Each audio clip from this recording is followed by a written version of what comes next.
Profiles in Cinemania, HandMade Films. By now you've no doubt heard some person assert smugly, Hollywood is so liberal. Maybe it was something you heard spouted by some radio or TV pundit. Maybe it was your right-wing uncle at table. Maybe it's something you've even said yourself. Well, it's time for a little lesson. The golden rule of Hollywood. He who has the gold makes the rules. Now write that down. Maybe write it down backward on your forehead with a magic marker in big block capitals so you remember every time you look in the mirror. Tinseltown is only as liberal as the conservative investment bankers who hold its purse strings allow it to be. That goes double for the distributors and the deals they have with movie houses and VOD platforms. You want to get your picture greenlit? Get it out in front of people's eyeballs? It better not be an idea that shakes up the status quo too hard, because that shit messes with the bag, you dig? The studios control most of the financing, the means of distribution, and the promotion and advertising, so even if you got your green light from somewhere outside the studio system, you still have to play ball sooner or later. Got it? Good. Now, let me tell you the tale of a film production company that really did shake up the status quo, at least for a little while. Much as most things were during the 1970s, including many of us here at the Cinemania Society, HandMade Films was conceived over a joint. This particular bit of ganj was shared between ex-Beatle George Harrison and then current Monty Python member Eric Idle in the projection booth during a screening of, what else, Monty Python and the Holy Grail. To understand how HandMade came to be, first we need to examine the genesis of that film, the film that birthed a million nerds. Back in the mid-70s, the idea that there could be a film production and distribution company independent of the shackles of studio control was so much idle talk and fantasy. The studio system had a stranglehold on the means of production and distribution, and frankly still does as far as that goes.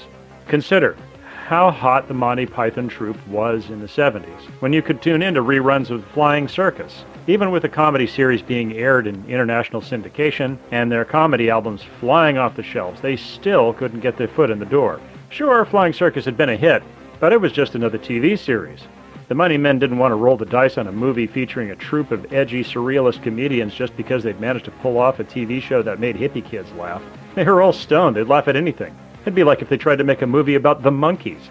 Christ, could you imagine? What do you mean they did? Oh, come on, really? Anyway, the Pythonites didn't take no for an answer. They eventually got Monty Python and the Holy Grail made, and it achieved near-immediate cult status, in part because it thumbed its nose at audiences, studios, distributors, and censors alike. The shoestrings on which it had been made had been provided by three of the hottest bands of the era, Led Zeppelin, Pink Floyd, and Jethro Tull. Talk about street cred, am I right?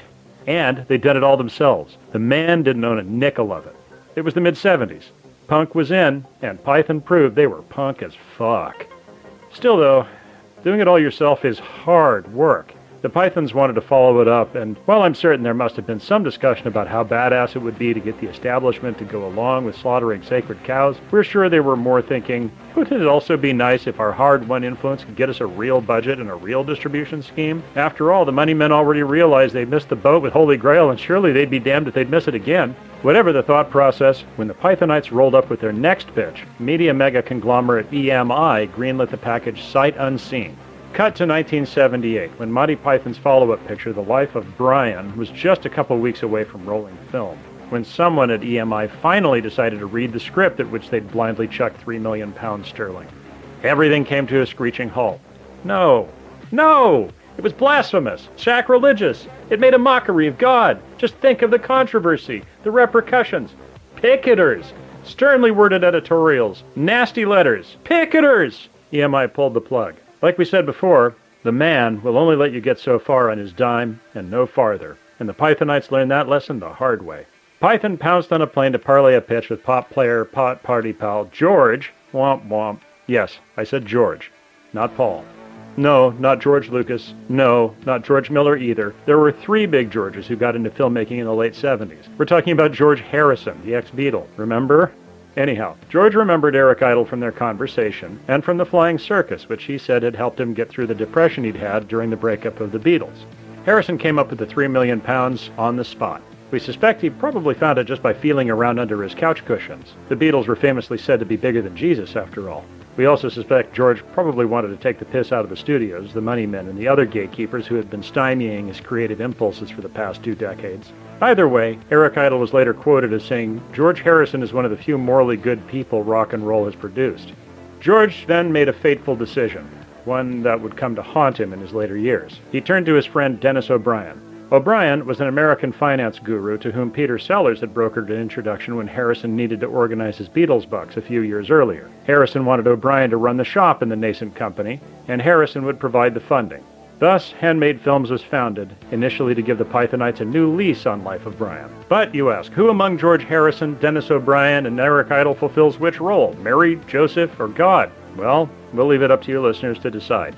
And so it was in 1979 that Monty Python's Life of Brian, a film that shamelessly lampoons the life and times of Jesus Christ, was released. And it was sacrilegious. Oh, there was indeed controversy. There were sternly worded editorials. There were nasty letters. There was a great deal of picketing. And it all only served to make the movie a smashing success, proving once again that all press is good press if you always look on the bright side of life. The next year, HandMade picked up another film that had gotten its funding and had made it through production, but which couldn't find a distributor because it was just too controversial. John Mackenzie's The Long Good Friday, a vicious, cutting story set in the London underworld. No, I'm not talking about the goddamn subway. I'm talking about the criminal element, organized crime.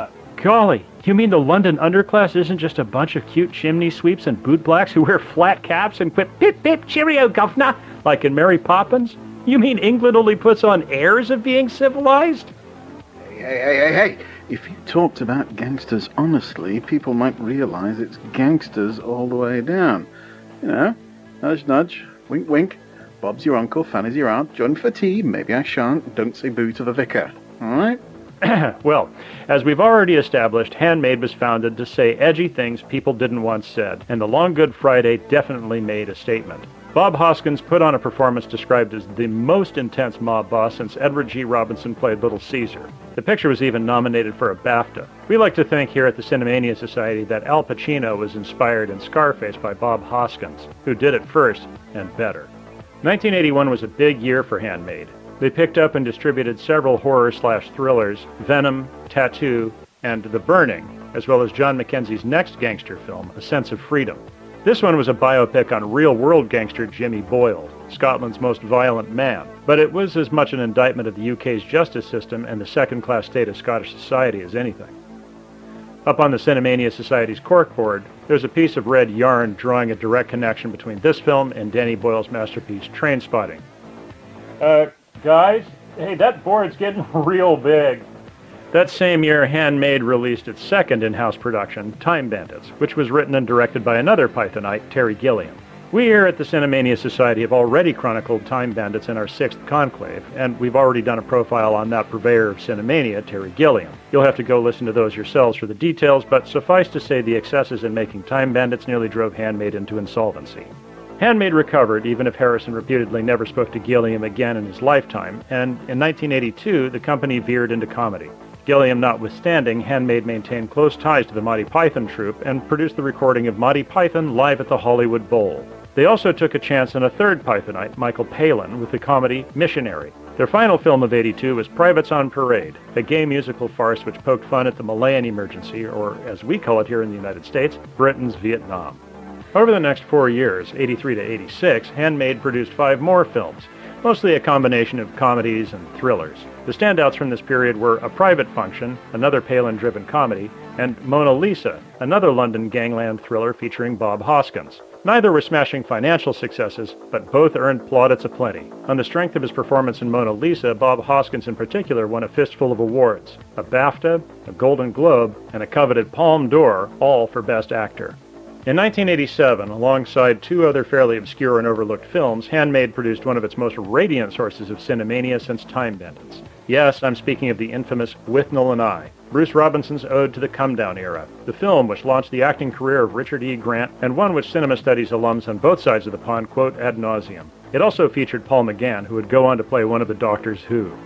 The next 3 years saw HandMade put out a grand total of 8 films, all of which were box office bombs. Notable titles included How to Get Ahead in Advertising and Nuns on the Run, a cross-dressing buddy crimedy featuring Eric Idle and Robbie Coltrane. By this point, however, Harrison's coffers were straining under the debts O'Brien had run up during this period, and in 1991, HandMade ceased operation. The end of HandMade Films is as tawdry as it is tragic. After 1991, relations soured between George Harrison and Dennis O'Brien, then bittered when Harrison sued O'Brien over alleged fraud and mismanagement. The court proceedings found O'Brien responsible for these claims, and in 1996 he was ordered to repay Harrison $11 million, less than half of the $25 million in damages Harrison had originally demanded. O'Brien nearly immediately declared bankruptcy, and Harrison spent the remainder of his life fighting in court to get his money back from O'Brien until he finally died of lung cancer in 2001. Meanwhile, HandMade was sold off to Canadian firm Paragon Entertainment, which restarted production under the HandMade label. The new HandMade brought things full circle when it produced Lock, Stock, and Two Smoking Barrels in 1998. This tongue-in-cheek ode to the London underworld featured many of the second-string cast of The Long Good Friday, and launched the careers of both Guy Ritchie and Jason Statham. Lock, Stock spun off a television series, and kicked off an entire new generation of British gangster movies to boot. HandMade Films lingered almost another 20 years, a hollowed-out shell of once greatness. It changed hands a second time in 2006, but between 1999 and 2010, it only put out 6 more films. None are worth mentioning except for its last gasp in 2010, Danny Boyle's excruciating 127 hours. However you slice it, you really have to hand it to James Franco for that picture. After 127 hours, HandMade continued hemorrhaging money until it was liquidated in 2013. Park Circus acquired the rights to the company's film library in 2016, and following an investigation in 2017, 3 of its directors received a government ban on acting as the director of a company after it was found they'd misappropriated funds. The company was finally dissolved in 2018. Dennis O'Brien died 3 years after that, in 2021, surviving George Harrison by a full 20 years. That old saw about the good die young while assholes live forever comes to mind. The story of HandMade Films, tragic though it is, serves to teach a second Hollywood axiom. Got that magic marker ready? Here it goes. Everybody's friends until money gets involved. HandMade did some amazing things. It's responsible for some real gems of cinema. Hell, it even kicked the studio system in the teeth for a little while. But in the end, greed and stupidity brought it down. But aren't those always the reason we can't have nice things? This has been another profile on Cinemania. This episode is written and performed by Ethan Ireland and Andy Slack. Music by Meteor at meteormusic.com. Profiles on Cinemania is a product of the Cinemania Society, LLC.